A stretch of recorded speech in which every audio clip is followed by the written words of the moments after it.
Boy is back, everybody. Philanthropy in Focus, the nonprofit sector connector. That's what I call myself. It's a nickname. I'm big on nicknames. They also call me Tommy D. And I tell myself, and I tell other people, they call me the kid. And then my kids go, Dad, no one calls you that. And I say, but I call myself that. And that's the thing. Listen, gang, it's all about laughing. It's all about having fun. And if we can laugh about ourselves, which I tend to like to do, then I think we don't take ourselves too seriously. But I will just put some gratitude out there for the folks in this community, specifically the nonprofit sector, as I like to spend my time with all these folks, and really just the gratitude that I get to hang out with people who are changing the world each and every day. And that's a big deal. And I was at a Kiwanis meeting just about a week and a half ago, and they asked me to be the speaker.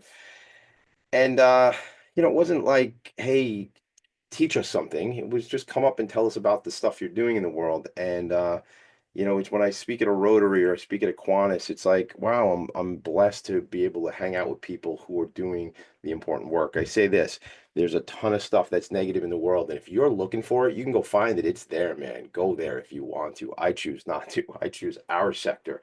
I choose friends like my friend and fellow fan of the New York Metropolitans, Dr. Christopher Rosa. Chris Rosa, what is up, sir? How are you? How are you, Tommy? It's great to see you. And by the way, I don't know if you know this, but behind your back in the nonprofit sector, we all call you the kid. Especially when you're wearing your Met cap, you remind us with your exuberance of Gary Carter in his prime. Oh, look at that, like Kid Carter. Oh my goodness. You know who I've met recently, and I understand, actually, I know for a fact, you were just recently at one of your events, is Mookie Wilson. I met Mookie a couple weeks, or actually back in March, through the Queen's Chamber of Commerce. He was there at the St. Patrick's Day event. I didn't know Mookie Wilson was Irish, but now maybe we know. But I know I was talking to our friend and your employee and colleague, Lauren Marzo, and the Mookie has like a food truck business. So, right, what was that? You got to hang out with Mookie a little bit? Oh, it's just for lifelong Met fans, it's a thrill of a lifetime. He is truly a gentle soul, and he's a great chef. Yeah. The barbecue was phenomenal. People loved it. I loved it, and like what it was a thrill as a lifelong Met fan.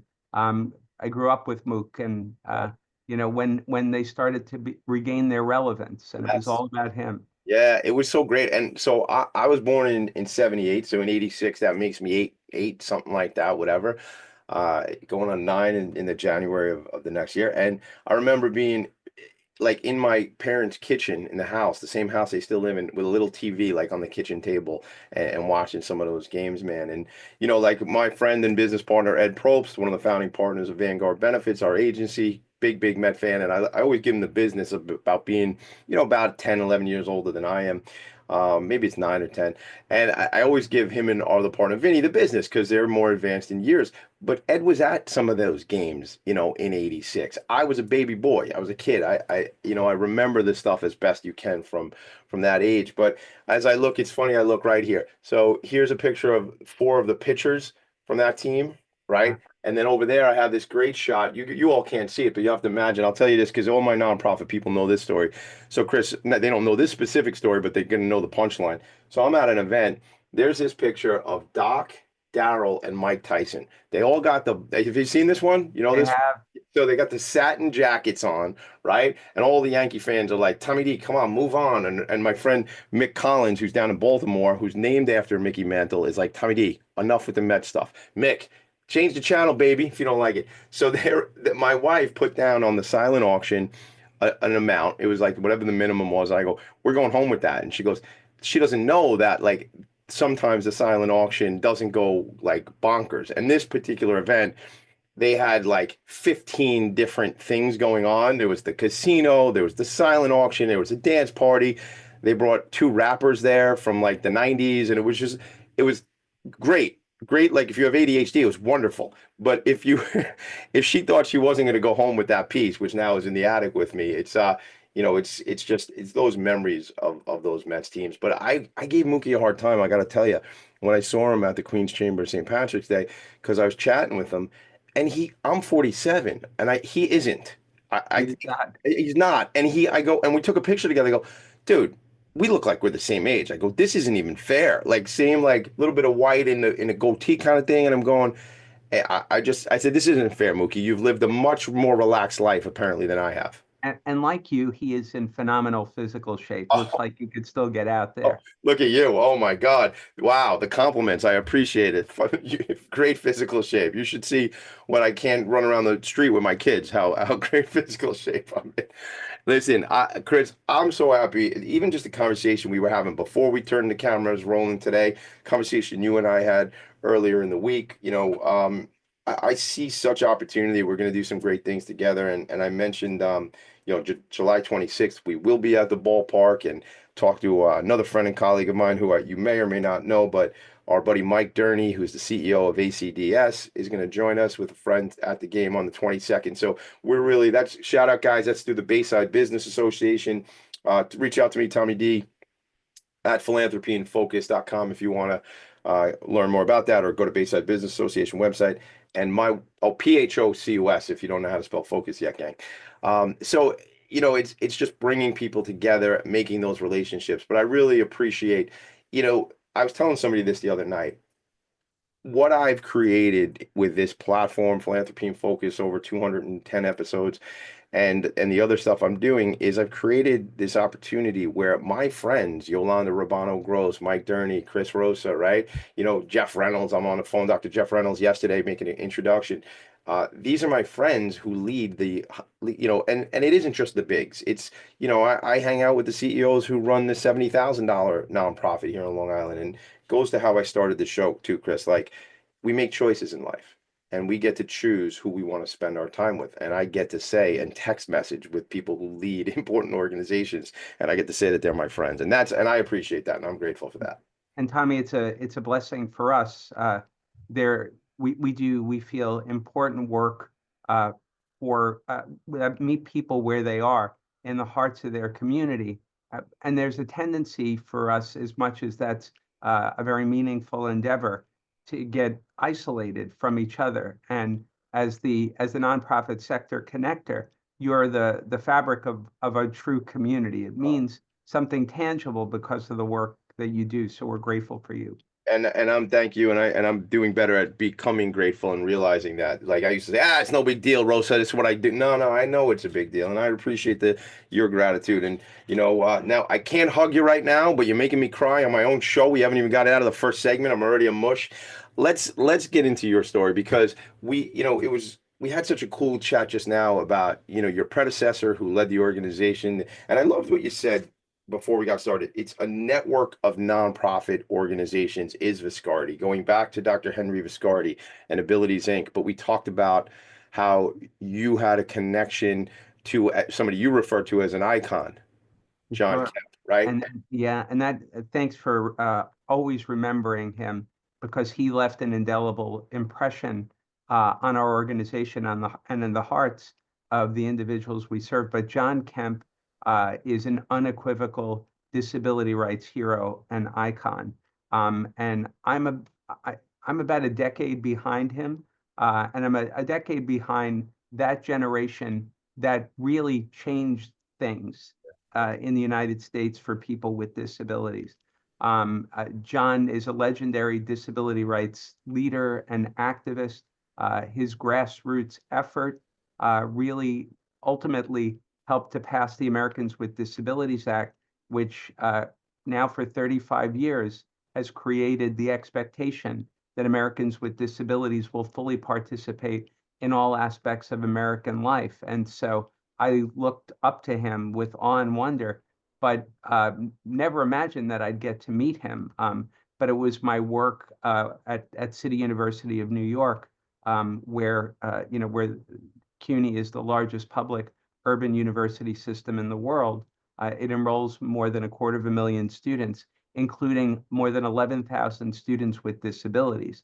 and which is always my sphere of content expertise and my real passion. And it just so happened that I got an unsolicited call from my hero, John Kemp. I had all I could do to keep it together, but it turned out that some Henry Viscardi School students who are brilliant in their own regard, but need intensive wraparound services, were coming to some of our CUNY campuses. And John was reaching out to me to ask, what can we do to sort of replicate that holistic approach at Viscardi at some of our CUNY campuses to ensure that our students would succeed? And I wanted to do it, A, because, you don't want to let your hero down, but B, I got to meet these students and they were brilliant. And I felt like they deserved equal access and opportunity to transform their lives through the power and the promise of higher education. And together we did a good job. You do that a handful of times, suddenly you become a street hero, on the streets of New York City. And based on that, John extended me a very humbling invitation for me to join the Henry Viscardi School Board, which I eagerly accepted. And I felt proud to do work to make sure that generations of Viscardi students, classes of them for 4 years, got to go on and pursue their dreams in college and beyond. And during the heart of COVID, John, like so many of us, had a reckoning and said, as much as I love this, I'm from the South, I'm from Alabama, I'm a Yankee up here, and, there comes a time when you have to go home. And as much as he didn't want to leave this at all, I think he felt like it was time. And in that vacuum, I was honored that the board looked among them. To their credit, they felt like an organization like Viscardi ought to be led by somebody with the lived experience of disability. And I'm a wheelchair user. I've been using a wheelchair since 1976. It's a lot of years in the saddle at age 58. And because of that, it kind of made me uniquely positioned to give it a go. And I haven't looked back. It's been the greatest personal and professional thrill of my life to work here at the Viscardi Center. I love it. I love it. We're gonna get so into all this stuff today, man. And we usually start with your background, but what a great thing that was to just bring up John Kemp and how that story really unfolded. I tell you, I didn't know all of that. I had been involved in some committees and was, I guess, informed earlier, maybe not early on in the process, because I was on a committee. I think it was for Sports Night a number of years ago. So an email came out about John moving on. And it's so funny because you know you say icon, you say hero. John would probably not think he should be anybody's icon or hero, right? And I think of you in that regard as an icon and a hero. So yeah, I mean it, man. And that's the stuff about it. But I remember when I had John on the show, I told you earlier, he had met Dr. Viscardi, which we got to get into Dr. Viscardi's story today. But we had met him as when John was a child, and it's just you say Mount Rushmore is I think how you referred to John earlier. So we're going to get into all the stuff about Viscardi and the network of organizations and the work. And you know what I like when I come to the center there, there's the Dr. Viscardi's office is still set. I assume it is. I haven't been there in a couple of years, but Lauren Marzo and I would walk by and great stories and stuff. So go ahead. Sure. Yeah. Thank you for remembering that. So we're blessed to have um, Dr. Viscardi's office intact as he left it in 2004. And it's a living reminder of our disability rights legacy here at Viscardi. Dr. Viscardi passed away, but he's still very much with us every day in the fabric of our work and our approach to empowering people with disabilities. But we also have that history, the artifacts that tell a really powerful story about the life of a true American hero. And strategically, they put his office right opposite my office, as if I don't have enough pressure every day coming into work. I have to pass that. I hold my head in shame and slink off into mine, trying desperately not to screw it up that day. You're the best. You are so It great, man. keeps you humble. But if I might, Tommy, just it's a nice segue into one of our latest initiatives and something that holds great promise for us. So when I got here, I was very impressed by how we cherish disability history, and we utilize it to help the people that we serve, kids and adults, to develop empowered identities that are very proud of their history and their identity as people with disabilities. And because of that ethos, when we got word that the National Museum of Disability History, which had been in Buffalo, and it was a glorious collection in Buffalo for 22 years, when it was forced to close its doors during the pandemic, I reached out, told them a little bit about our existing commitment to history, and said, would you ever consider moving the collection to Long Island? It took about a year's worth of negotiation, but we acquired the collection.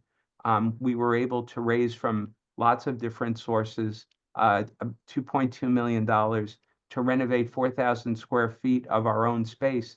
And in October, everybody should stay tuned. We're opening the National Museum of Disability History right here in the heart of Long Island on the campus of the Viscardi Center. Wow. I will be there no matter what. And We can't wait to have you. 100%. We'll make it a party for sure. That's so important. And it is history that we must reflect on where we've come from. And I have maybe we'll get into, I have several family members who have disabilities and physical and or otherwise. And it's my one cousin who actually attended the Viscardi school many, many years ago. We were at an event together. It was like at a VFW or Knights of Columbus, and it wasn't accessible. This wasn't 20 years ago. This was 20 months ago, and it was just and she told me, Tommy D, this happens, and again, I get up on the soapbox, Chris, but I mean the ADA was not last week, right? I mean this is a long time coming, and it's still we're not there 100% still, right? Yeah, no, we're not there. And your own story underscores how important vigilance is, certainly for the American disability rights community, but for our communities in general who really value full participation and inclusion. I'm proud, though, that a place like the Viscardi Center exists to speak to that also very cherished and valued nonprofit resource on how they might very easily remove that barrier so that everybody could I participate. might have to, I'm not going to say what town that place was, and I don't remember if it was a Knights or a VFW or whatever it was, but I remember being cranky and frustrated. That part I remember. But we might have to be informative. And I know something I've had Mike Caprera on a show from your team and talking about accessibility on websites and things like that. And you all provide such resources. We're going to take a quick break. We come back. I want to do it this way. I want to hear your story, and then we'll flip back. We're going to which is perfect for the way my brain works. We'll bounce all over the place. So we'll get back to who is Chris Rosa, what's your youth coming up and CUNY and all that sort of stuff, and then we'll get all back into the Viscardi stuff. How's that sound for you? Looking forward to it. Thank you. We will be right back. Chris and Tommy D in the attic. Are you a conscious co-creator? Are you on a quest to raise your vibration and your consciousness? I'm Sam Leibowitz, your conscious consultant, and on my show, The Conscious Consultant Hour, Awakening Humanity, we will touch upon all these topics and more. Listen live at our new time on Thursdays at 12 noon Eastern Time. That's The Conscious Consultant Hour, Awakening Humanity, Thursdays 12 noon on talkradio.nyc.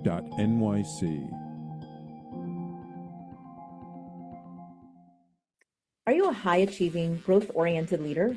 Are you interested in developing your authentic leadership while creating a healthy, inclusive workplace? Hi, I'm Dr. Mira Brancu, host of The Hard Skills on talkradio.nyc at 5 p.m. Eastern on Tuesdays, where we discuss how leaders develop the hard skills needed to make a greater impact. We interview experts, have live coaching, and tackle these challenges. Listen to The Hard Skills on Tuesday at 5 p.m. Eastern on talkradio.nyc. You're listening to Talk Radio NYC. Uplift, educate, empower.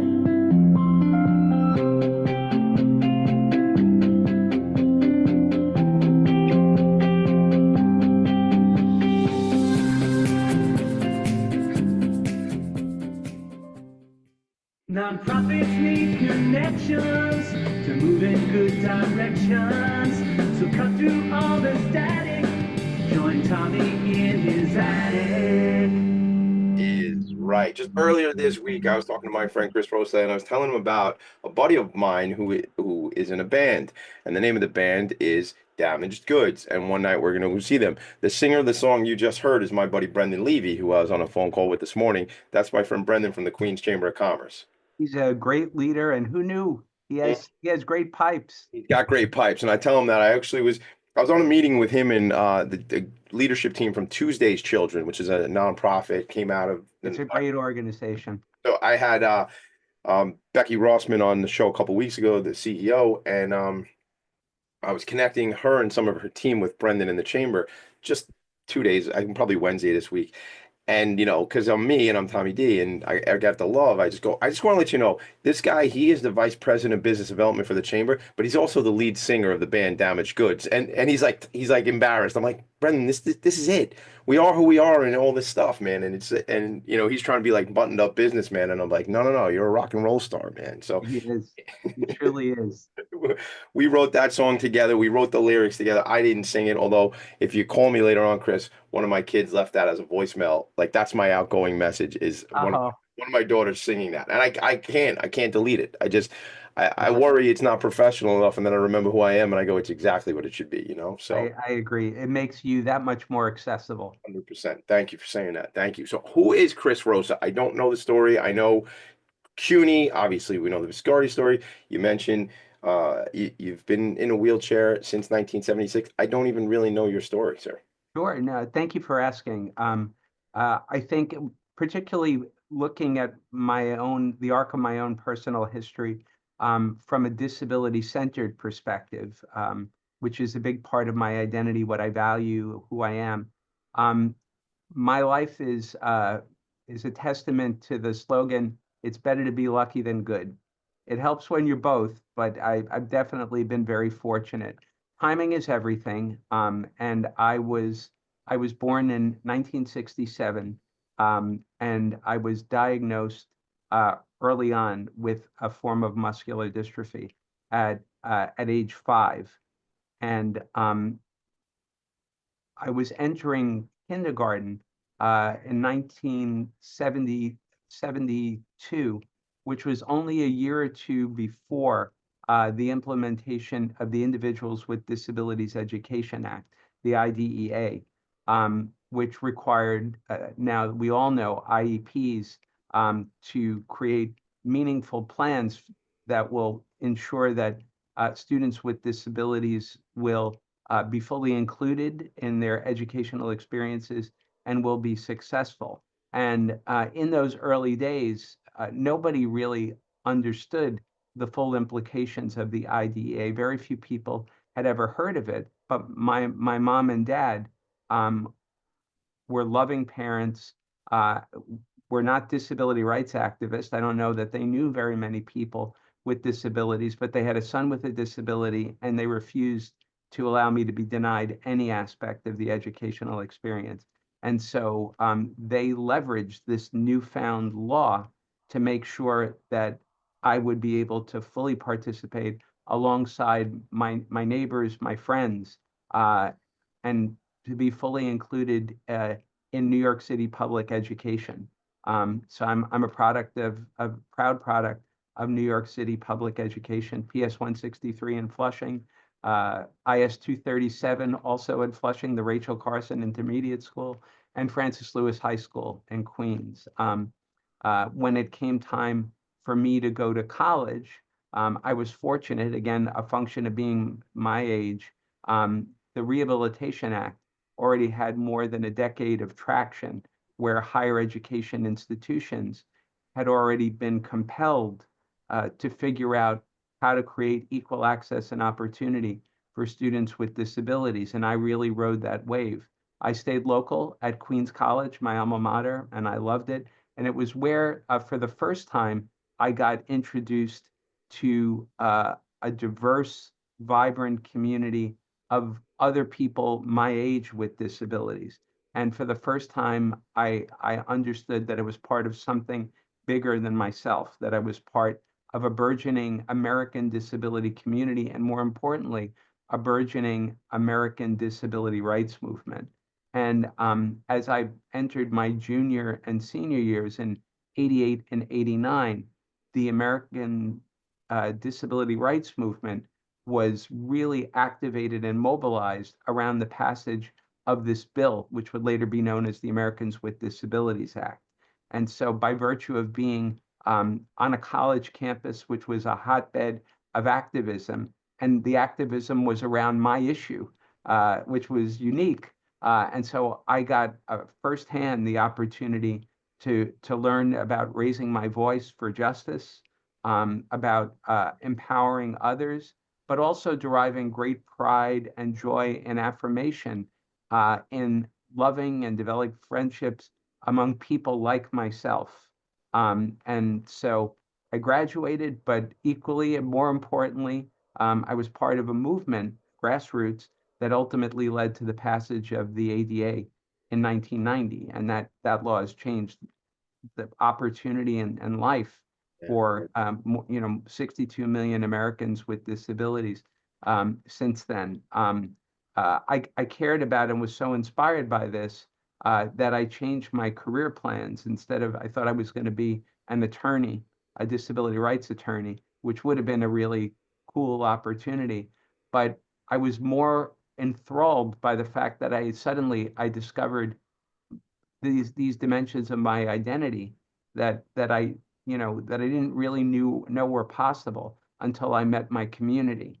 And I realized that my community had a distinct way of understanding what it meant to be an American with a disability that was qualitatively different than the perception of people with disabilities in mainstream contemporary American culture. And so I went to graduate school in the doctoral program in sociology to study this new thing, this emerging thing, American disability culture. And I got a chance to study it, to write about it, to publish about it, to teach about it. And so it's been really important, formatively for me, not who I am as a person, but who I am as a professional. My greatest asset is my understanding of the lived experience of disability from the distinctive perspective of people with disabilities themselves. And I thought I was going to be a faculty member somewhere at a college or a university, continuing my research and studying it. But my alma mater reached out a few years in and said, hey, we have an important opening in our Office of Disability Services. We know you, we know your work.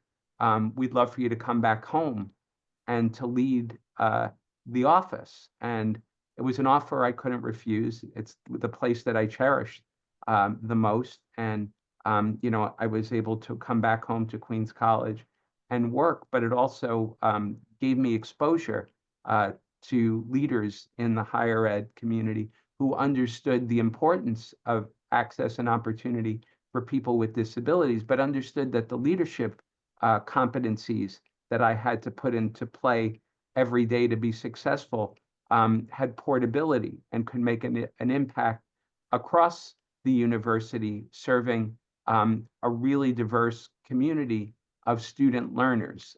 And a place like CUNY, with 250,000 students, the majority of them first generation, many of them new immigrants. That was a humbling opportunity, but I was blessed to work at a place where they valued diversity and inclusion.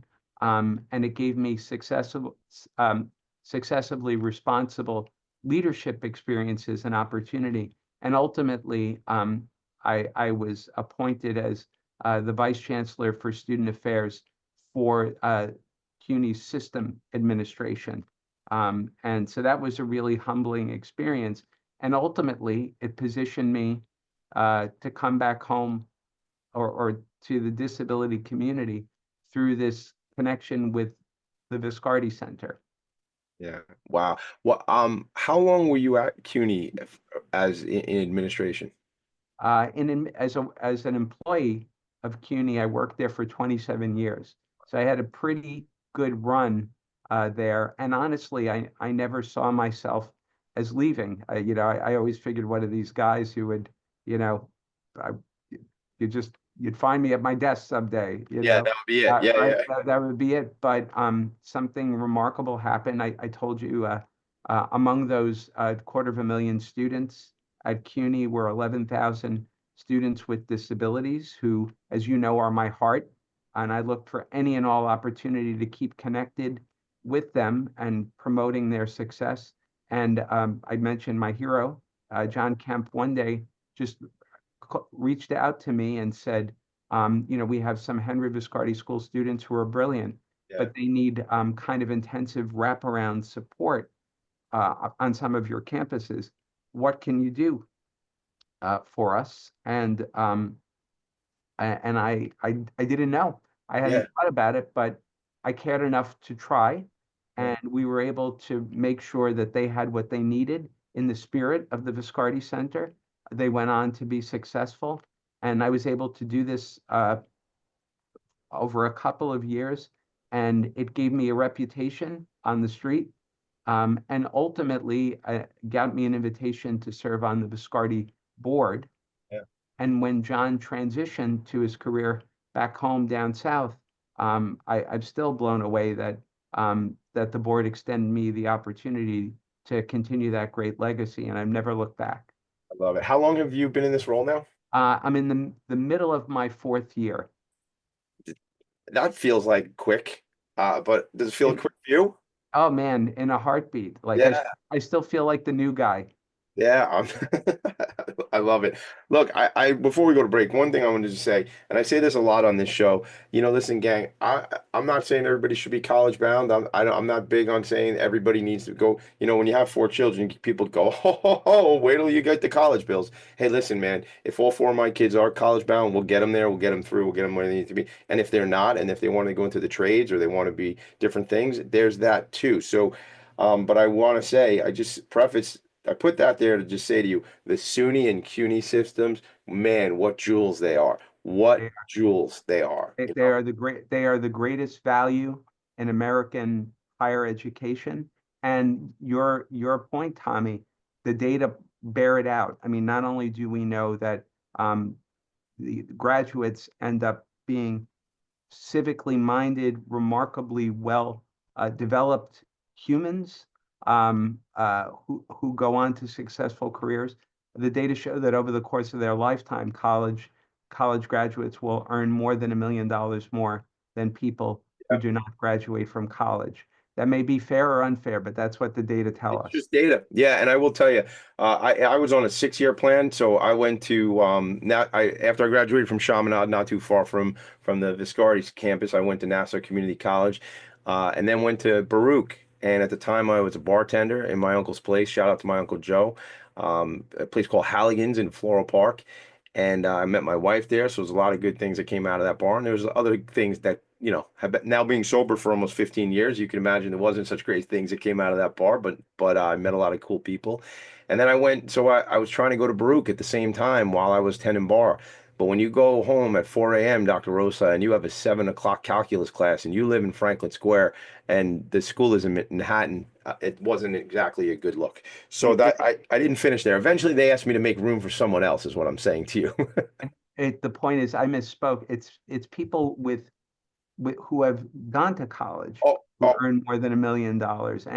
And it's not about, we obviously everybody likes to complete, but the lessons that you learn there and yeah. the skills transcend like arbitrary beginnings and ends, so. Yeah, 100%. I mean, listen, the full arc for me was I finished up out here at SUNY Old Westbury. So you went SUNY Nassau, right? CUNY for a bit, and that I don't regret a lot, but Baruch has such a great name, such great recognition. Having not finished there it's kind of a miss, but But that's SUNY Old Westbury is a remarkable place. It's one of the most diverse student communities on the planet.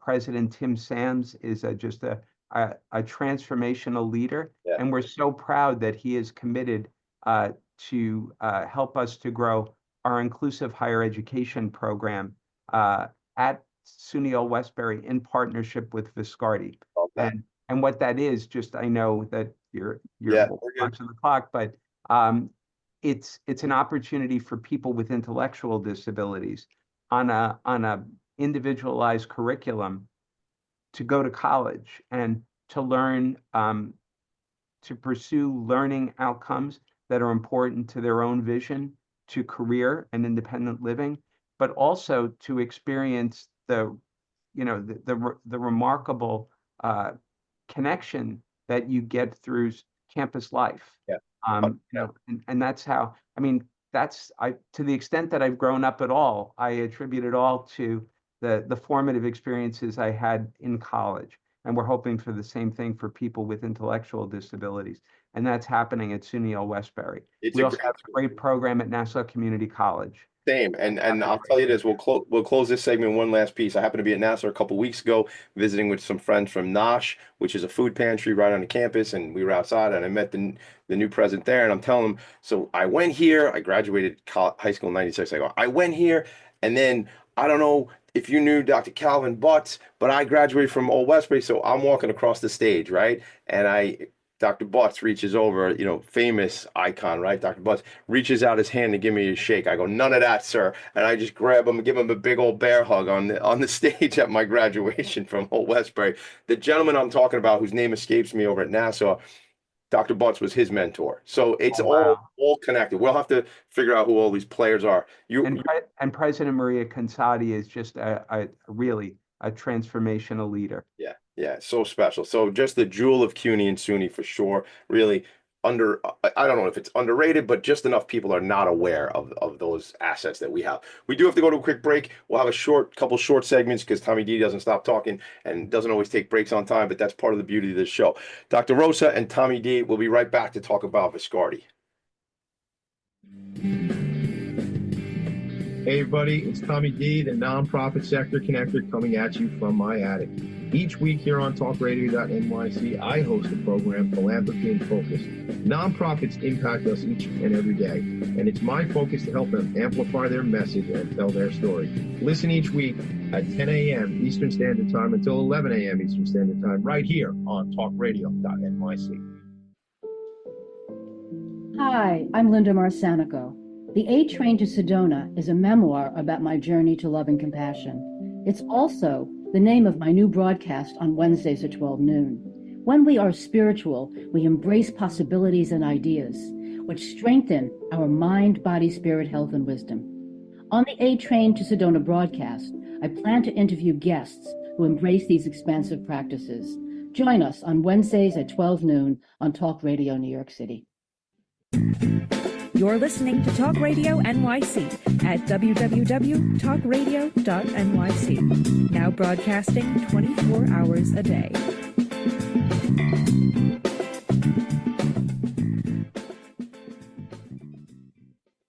Nonprofits need connections to move in good directions. So cut through all the static.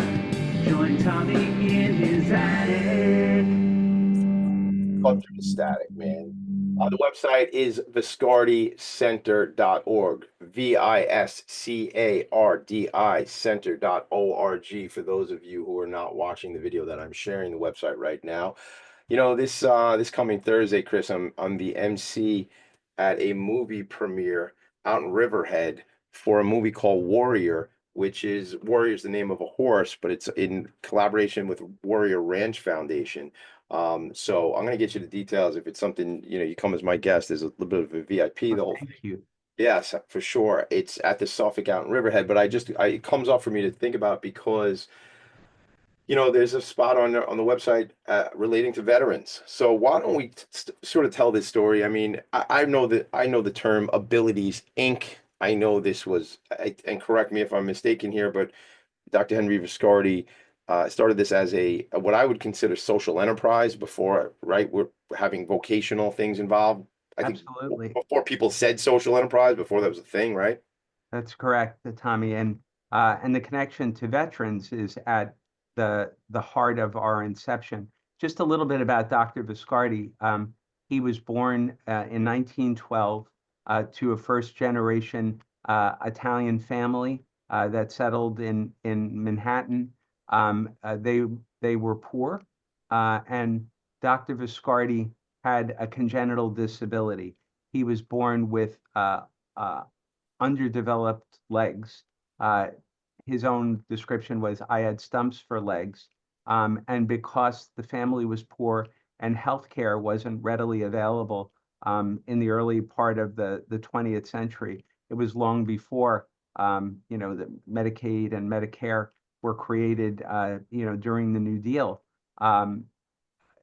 Dr. Viscardi's only recourse was to walk on his hands. And he did so up until he was 12 years old. He had the good fortune of meeting a physician who saw something in him, was inspired by him, like so many people would come to be throughout the course of his life, and said, if I could fashion prosthetics that could really transform your life. It would give you the opportunity to be much more mobile and independent. And sheepishly, Dr. Viscardi said, my family doesn't really have the resources to pay for it. And the doctor didn't hesitate. He said, I'll get them to you. And if you grow up to impact the life of one other person like yourself, consider us even, paid in full. And I think that really was a formative experience for him. And I think in part it shaped what would be his life's work, which is empowering others with disabilities. In 1941, he was a brilliant student, and college for people with disabilities was unheard of in the 30s and 40s.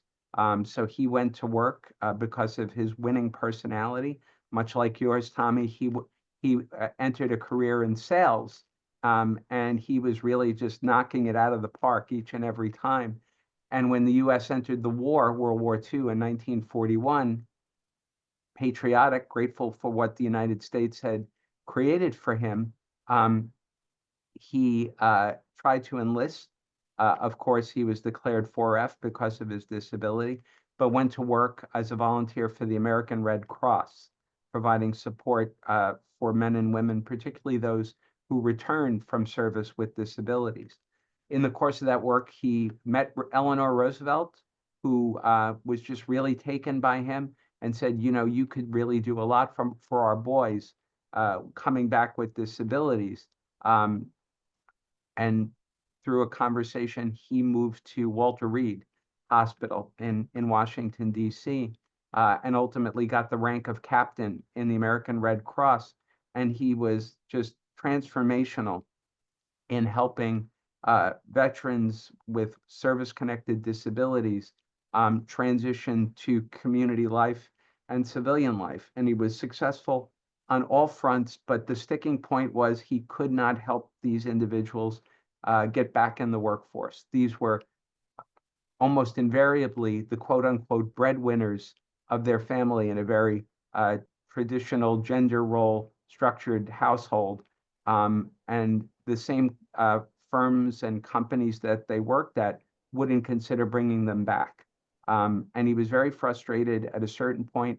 Through Eleanor Roosevelt, she connected him with Bernard Baruch, all things Baruch today, the Secretary of Treasury, who said, as you said, Hank, why don't you just build it yourself?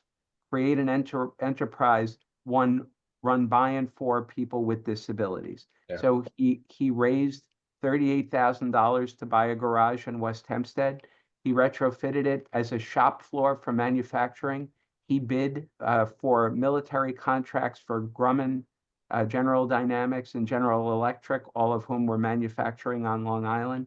And within 5 years, he hired 300 people with disabilities who ran the enterprise from top to bottom, and they were grossing more than $1 million a year in sales. And so that was Abilities Incorporated. That's our founding, and that has really been the inspiration for all the other dimensions of our program, our Henry Viscardi School, our abilities programs that still focus on employment, but also independent living, and all of the work that we do around empowerment and consciousness raising. Through the museum, which is coming on board, we're now the owners of Able News, Yes, I which, know. yeah, which is the newspaper definitively by and for people with disabilities in this region. All that inspired still by Dr. Viscardi. Yeah. Gang, if there's something you want to fix, go make it, go build it, go. What stands out most for me in that story is grit. Dr. Viscardi's grit and determination. And the other part of it is relationships. You say Baruch, you say Mrs. Roosevelt.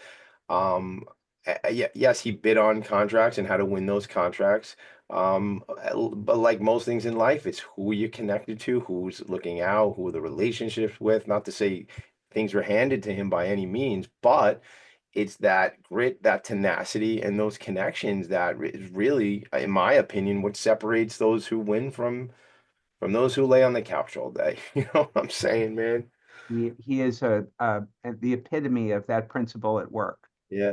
So you're Yeah. 100% right. I love that. Let's take a quick break. We're gonna come back. I want to talk programs and stuff like that. I want to understand programs, and then we get to what's upcoming. I can't tell you how excited I am about the museum situation. Like I want to know how I could be part of that and the whole thing. So let's split to a quick commercial break. We come back.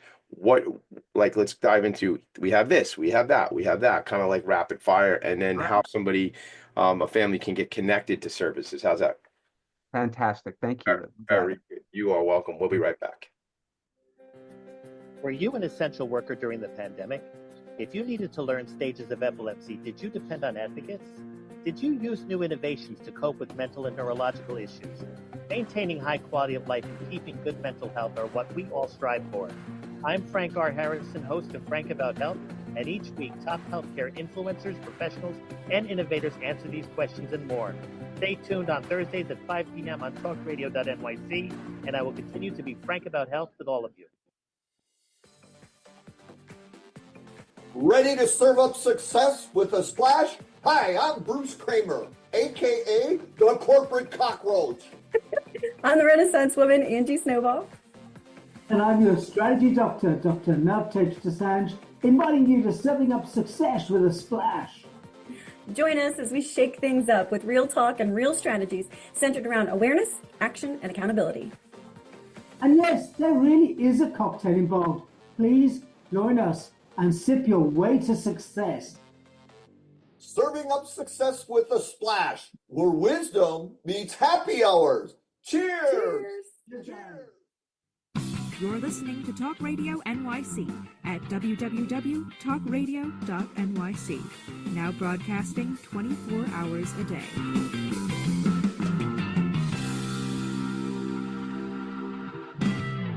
Nonprofits need connections to move in good directions. So cut through all the static. Join Tommy in his attic. Through static, join your boy in the attic, but don't physically show up on my porch. The attic is not that big of a place. It's just when we say join me, it means show up and pay attention to the show. A couple things I want to point out, Chris. My cousin Linda Cunningham, she passed away about 12 years ago, and in Linda's memory, Linda had special needs cognitively and now we would say intellectual developmental disabilities. When Linda passed at 31, my cousins founded the Lindy Lou Foundation. Wow. So since then, we've taken in and put right back out almost $900,000 to organizations. We have a big bowling event every year. We raise roughly 80 to 100 grand each year, and I just think about this because so much of the work that I get to do is partly connected to Lindy Lou and in memory and legacy of my cousin Linda. But I bring this up specifically because I'm on the board of Horseability because of Linda. I'm on the board of Spirit of Huntington Art Center because of Linda. It's how I met these people. And as you might know this in life, being, as you say, a couple more years older than I am, when you call someone, you have a check for them. It is a great way to make a friendship. People want to meet you when you tell them you have a check for them, less so when you have an invoice for somebody. But I understand that difference really. But Michael Katakis, Spirit of Huntington, my friend Katie McGowan, Horseability, and so many others that we support, Christine Fitzpatrick at League of Yes. There's so many different organizations. But I bring it up to say, when I think about vocation and jobs and career for people, it is such a part of our identity in ways, right? And I was just pulling up the website, and I know vocation is so important to the Viscardi system as well. I always say when I think about it, that spirit of Huntington is it's about access, not ability, but it's about access or accessibility to jobs. And I know it because our marketing team, who redid this logo and redid our website for Vanguard Benefits, is a neurodiverse marketing team at Spirit of Huntington through the Artworks program. So I want to just set that up and sort of say to you, we think about the life cycle from someone being a child and then coming through the system at Viscardi and go to higher ed, as you talked about with your relationship with John Kemp and all that sort of stuff. Look, can you talk to me about, like, am I right? I'm a guy who wakes up every morning, and I don't say this as a joke at all. I wake up grateful that I have vision in my eyes and I have legs and I can walk and I have no mobility issues, right? John Kemp told me on this program that the majority of folks who are disabled will become disabled, are not born disabled, right? So I got to know every single day, I don't have any vision issues. I don't have any mobility issues. I am grateful for that. But I say it from somebody as not quote unquote in the community. Am I right about access? You absolutely are. I think that when the ADA, the Americans with Disabilities Act, was named appropriately because it sort of captures people with disabilities aspirations as Americans, right? It's called the Americans with Disabilities Act, Americans first, because first and foremost, people with disabilities are Americans with the same hopes, dreams, fears, and aspirations as all other Americans. But the disability part with disabilities is important because increasingly they're fiercely proud of their identity as people with disabilities because it connects them to a community, the community that I described, that's quite literally remaking the face of contemporary American life and who we expect to encounter in the new American workforce.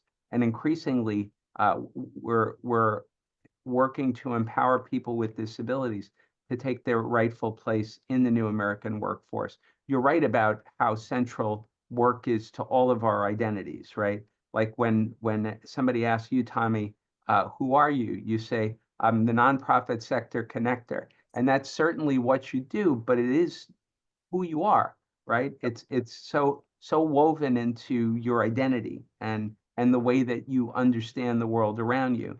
And that goes for all of us. And people with disabilities want that same opportunity. And when we summarily cut 2/3 of people with disabilities out of the workforce, we're not only denying them access to be economically self-sustaining and self-sufficient, but we cut them off from the opportunity to fully develop their sense of self.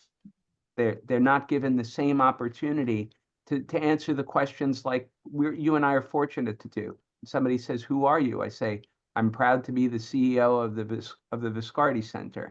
And people with disabilities want that same opportunity for self-actualization.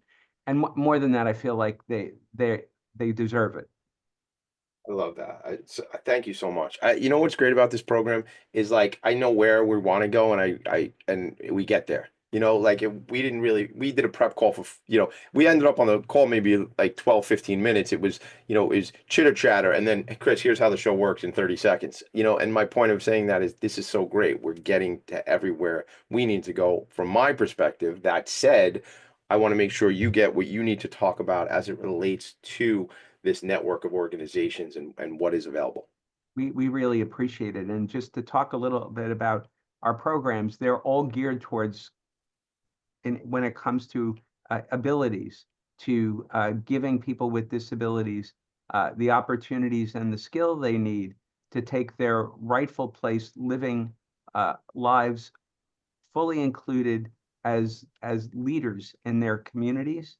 And then beyond that, for pursuing their dreams by aspiring to employment and the remuneration and the self-actualization that provides. So we have an arc of career programs that range from skill assessment and career exploration all the way through connecting people with internships, working on preparing themselves as candidates for jobs so that they'll be competitive, including working on interview skills, helping them to navigate the tricky part about self-disclosure, their identity of people with disabilities, and the timing of all that, and assessing the risk reward of doing those things.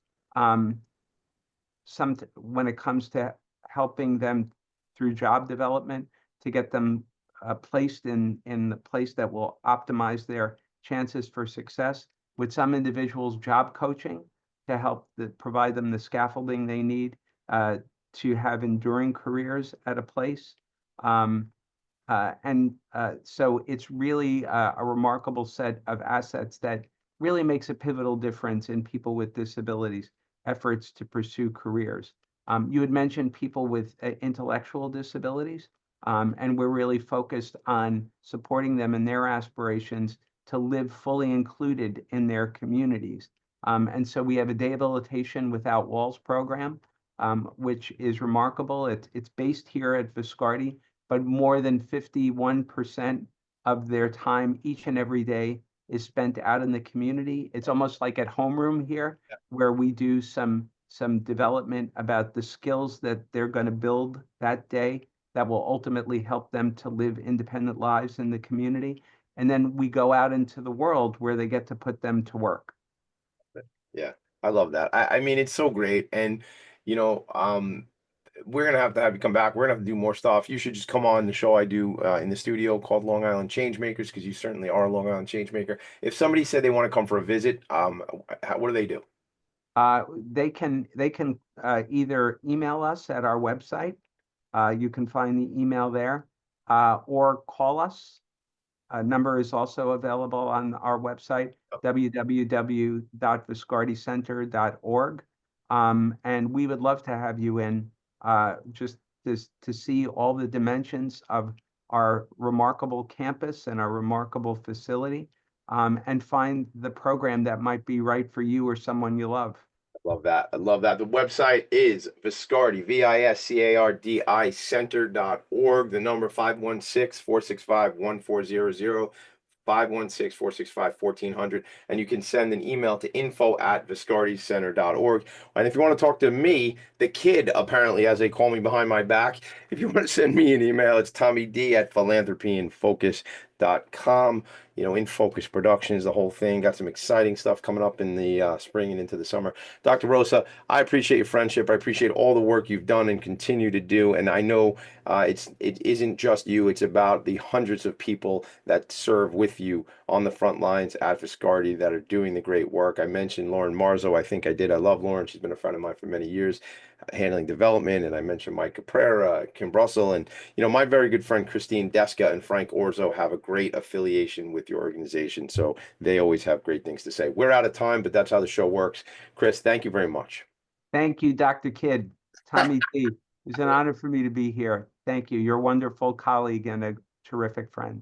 Right back at you. Right back at you. Thanks, everybody. We'll see you next week. Nonprofits need connections to move in good